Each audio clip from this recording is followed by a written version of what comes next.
সবাইকে স্বাগতম নতুন একটি ভিডিওতে। আমি আলী ওমর। আজকে দেখাবো একটি সিলিং ফ্যান উল্টা ঘুরে।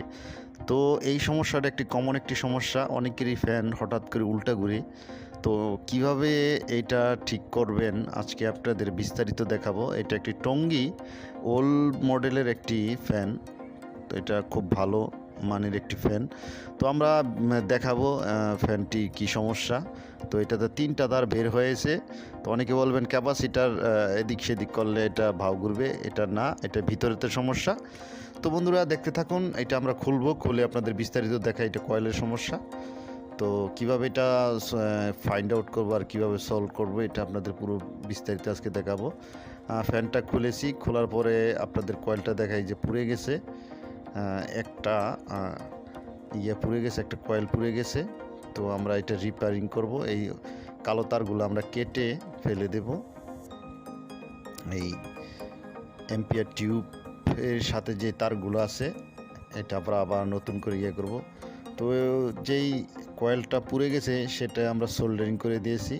তো আমরা আগেও আপনাদের বলেছি আমাদের এটা 4টা লাইন থাকে, মানে 4টা কয়েল।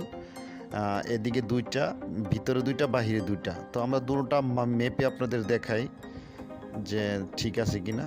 এটাও ঠিক আছে এবং ভিতরেটাও ঠিক আছে, যেহেতু আমরা সোল্ডারিং করেছি। তারপর আমরা সিরিজ লাইন দিয়েও আপনাদের দেখাই। আমরা সিরিজ লাইন ধরে আগেও বলেছি যে আংশিক জ্বললে বুঝবো যে আমাদের একটি সাইড ভালো আছে। তো এবার আমরা বাহিরের সাইডটা ধরতেছি।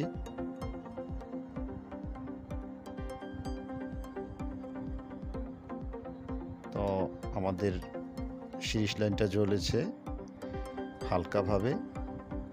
তো এই ক্ষেত্রে আমরা বুঝলাম যে আমাদের কয়েলটা আমরা ঠিক করলাম, ঠিক আছে। তো আমরা দুটো 4টা ওয়্যার নিলাম। এই 4টা ওয়্যার ভিতরে 2টা, বাহিরে 2টা আমরা ভালো মতো সোল্ডারিং করব। তারপরে এম্পিয়ার টিউব দিব। সোল্ডারিং করেছি, আমরা এম্পিয়ার টিউব লাগাবো। 4টা এম্পিয়ার টিউব নিলাম। তো এম্পিয়ার টিউবটি লাগানো কমপ্লিট। তো আমরা এবার ভালো করে বান দেব। অবশ্যই ভিডিওতে একটি লাইক করবেন। আমরা বেঁধেছি, আমরা 4টা মাথা বের করলাম। তো আগে 3টা ছিল, আমরা এবার 4টা বার করলাম। তো এবার কিভাবে কানেকশন দিবেন আপনাদের দেখাই। যারা আমার চ্যানেলে আরও বেশ কিছু ফ্যান নিয়ে ভিডিও আছে, আপনারা ওইটাও দেখলে বুঝতে পারবেন। তো আমি কানেকশনটি দিতেছি। আমরা একটা 3.5 ক্যাপাসিটার নেব। তো আমাদের কাজটা কমপ্লিট। এবার আমরা এটা টেস্ট করে দেখব যে এটা ভালো হলো কি না। তো সিরিজ লাইন ব্যবহার করে আমরা টেস্ট করলাম যে আমাদের কাজটা কমপ্লিট। তো সবাই ভালো থাকেন, সুস্থ থাকেন। অবশ্যই আমার চ্যানেলটি সাবস্ক্রাইব করে রাখবেন। খোদা হাফেজ।